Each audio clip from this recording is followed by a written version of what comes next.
Hello magic practitioners of all shapes and sizes, my name is Chance, welcome to my Spellbook, and thank you so much for tuning into the 32nd episode of our Cantrip series.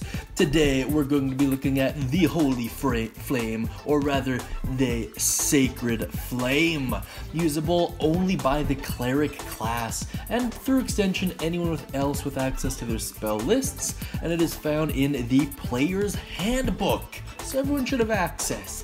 Now let's take a quick look at the mechanics here before we get too much into the description.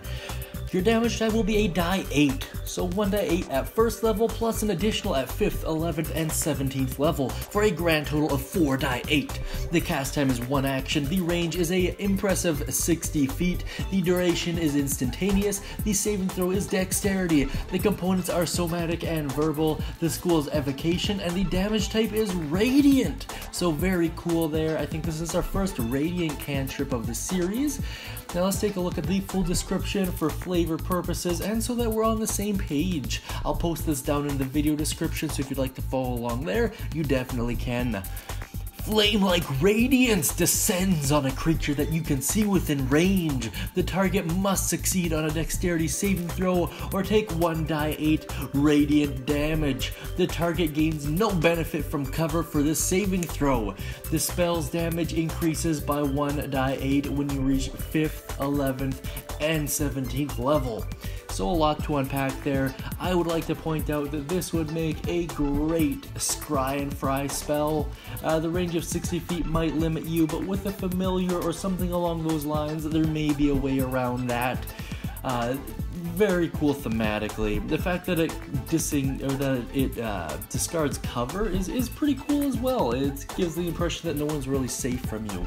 That being said, let's take a look at some quick alternative uses.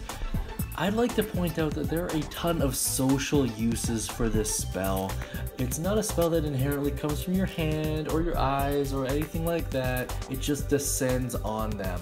It's a very holy attack, a very religious attack. So if you're a cleric and you're preaching the good word of your deity and someone disagrees with you, you can make it seem like your deity is striking against them in particular. So very cool. I'd allow advantage on intimidation, maybe persuasion as well, depending on circumstances. So socially, a lot of very cool things for this spell, and naturally scry and fry like I mentioned earlier. That being said, if you have any alternative uses or any cool stories or any interesting ways you've used this spell, I'd really like to hear about it in the comments, and I know for a fact everyone watching would as well. That being said, I hope you all have a great day, and as always, happy casting.